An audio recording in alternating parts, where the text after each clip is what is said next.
7 फरवरी 2023। गिलगित बल्तिस्तान की खूबसूरत शाहराएं फिर एक सानहे का शिकार हो गई। एक तेज रफ्तार गाड़ी एक तेज रफ्तार बस से जा टकराई और दोनों नीचे खाई में जा गिरी और अपने साथ 18 कीमती जानों को ले गई। 2019 में भी इसी कंपनी का बिल्कुल इसी तरह का तसादम हुआ था, जिसमें 33 कीमती जानें रायगा गई थी। बाबूसर टॉप के हादसे में एडीसीआर के तफ्तीशी अफसरान ने सुराग रसाई के बाद मालूम किया कि बस बहुत तेज रफ्तारी से चल रही थी। उनको स्पीडोमीटर के डायल पे सुई का निशान मिल गया। मजीद तहकीकात ने साबित किया कि बस का ब्रेक हाइड्रोलिक नाकिस था और उसमें से तेल खारिज हो रहा था, जिसकी वजह से ब्रेक नाकारा हो गई। जब ड्राइवर ने गाड़ी को गियर लगा के रोकने की कोशिश की तो शाफ्ट कमजोर होने की वजह से टूट गई और गाड़ी बेमहार तेजी से पहाड़ी सड़क पे नीचे जाने लगी। ड्राइवर ने आखिरी हरबे के तौर पे गाड़ी को पत्थर से जाके टकरा दी, लेकिन तमाम सीटें उखड़ गई और सलाखों की तरह सवारियों में खुद गई।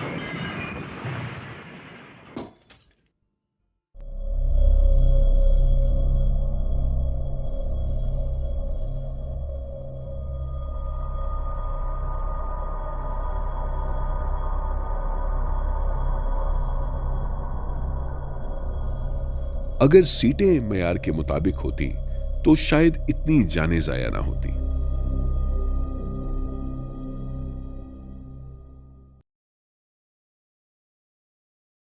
दो 2019 की इंक्वायरी की तजावीज पे अगर पूरी तरह अमल होता तो 2023 में ये मनाजिर ना होते।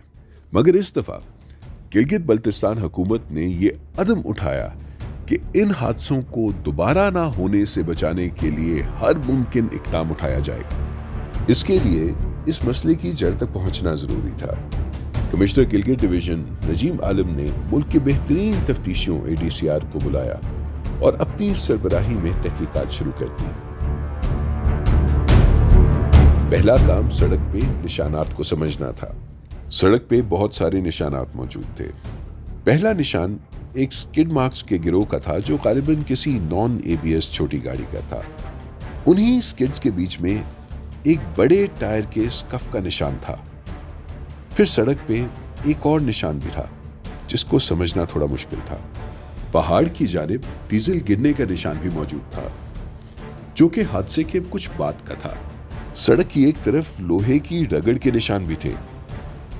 दो जगह से सड़क की किनारवी दीवार भी टूटी थी, जहां से गालिबन ये दोनों गाड़ियां गिरी थी। माहिरीन ने सबसे पहले स्किड मार्क्स का मुआयना किया। ये स्किड्स के निशानात आपस में तकरीबन 147 से लेकर 153 सेंटीमीटर के फासले पर थे। तफ्तीश के दौरान वजाहत के लिए एक उसी तरह की गाड़ी को निशानात के ऊपर भी खड़ा किया गया। यकीनन ये स्किड्स गिरने वाले गाड़ी के ही थे। और ब्रेकिंग के दौरान वजन आगे आने की वजह से अगले टायरों के स्किड मार्क्स ज्यादा गाढ़े और वाज़ेह होते हैं बनिस्बत पिछले टायरों के। इससे यह वाज़ेह हो सका कि स्किड के निशानात गिरने वाली गाड़ी के थे और ये गाड़ी किस सिम से आ रही थी और कहां पे आके टकराई।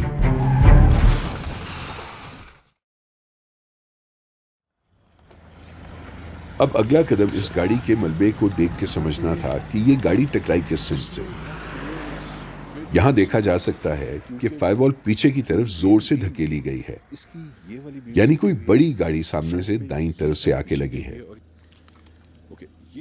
इसकी दाएं तरफ की शॉटगन, बाएं तरफ की शॉटगन और बम्पर की सी बीम निस्बतन साबित हैं, यानी कि टकराने वाली गाड़ी का बम्पर ऊंचा था और सीधा शीशे के दरमियान जाके लगा। छत भी दाएं तरफ से बी पिलर तक उड़ गई है। बस का पेंट फायरवॉल पर भी मौजूद है, जहां बस का बम्पर लगा, और छत पर भी इसके ज़रात मौजूद हैं। ये टकराव दाईं तरफ से था। बाईं तरफ के बैठने वाले लोगों में इसमें बचने के इम्कानात ज्यादा हैं, मगर दाईं तरफ के नहीं। और मलबे को समझने के बाद गाड़ी का क्लॉक पॉइंट डायग्राम भी बनाना मुमकिन हो गया।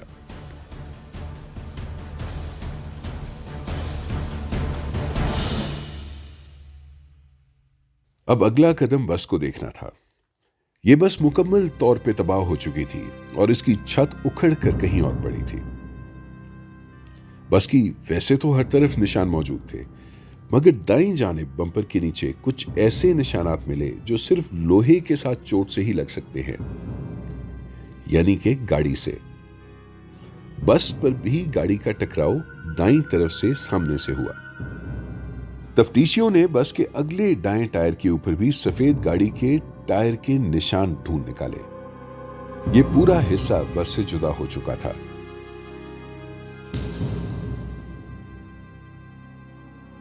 इस बस का भी क्लॉक पॉइंट डायग्राम बनाया गया, जो दोनों गाड़ियों का तकरीबन एक ही सिंध से था। इसको टेक्निकल अल्फाज में frontal offset driver side collision कहते हैं।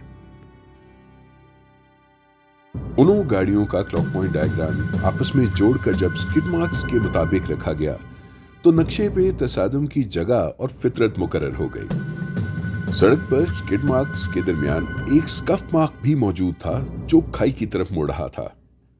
स्कफ मार्क्स तेज रफ्तारी से मोड़ने की वजह से पड़ते हैं, ब्रेक लगाने से नहीं। यह यकीनन किसी बड़ी गाड़ी का स्कफ मार्क था, जो तब लगा जब टायर मुकम्मल दाईं तरफ टूटकर मुड़ गया था। सवाल अब यह था कि बस अपनी लेन में क्यों नहीं थी। दूसरी जानिब की खोज रसाई तमाम मौके पर मौजूद सरकारी एहलकारों और जख्मी सवारियों के बयान लेकर की जा रही थी। ताज खान करीब ही शतियाल बाजार की डिस्पेंसरी पे मौजूद थे जब हादसे की इतलात मिली। कोई बंदा हिस्ट्री न दे सकता था और न हिस्ट्री लेने का माहौल एक साइड था। सारा ऊपर से इतना रश था और एक बंदा भी मुकम्मल, एक कोई था एक बंदा, लेकिन वो मेरे सामने नहीं। सैफुर रहमान भी मौके पे सबसे पहले पहुंचने वाले सरकारी एहलकारों में से थे। अंधेरे में हुआ है।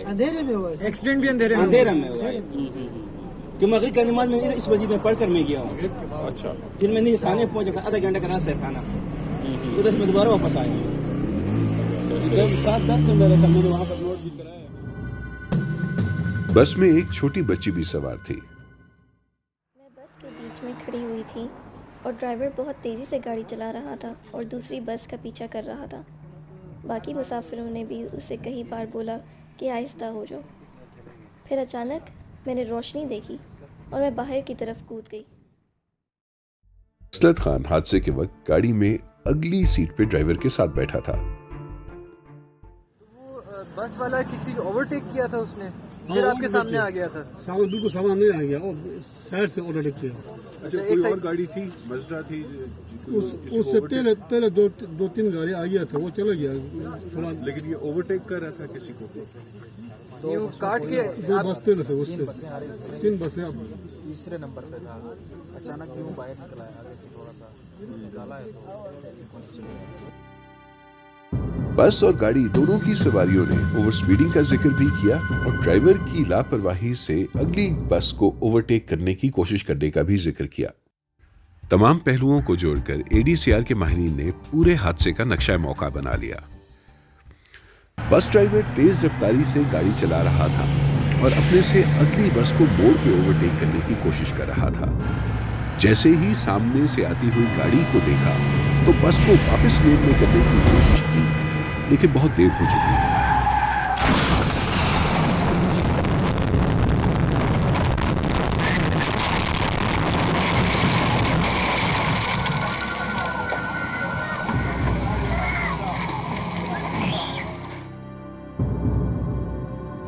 दोनों गाड़ियों की रफ्तार का अंदाजा स्किड मार्क्स की लंबाई, सड़क के लाइन ऑफ साइट्स और दीगर और मोमेंटम इक्वेशन से लगाया गया। दोनों गाड़ियां हद रफ्तार से बहुत तेज थी।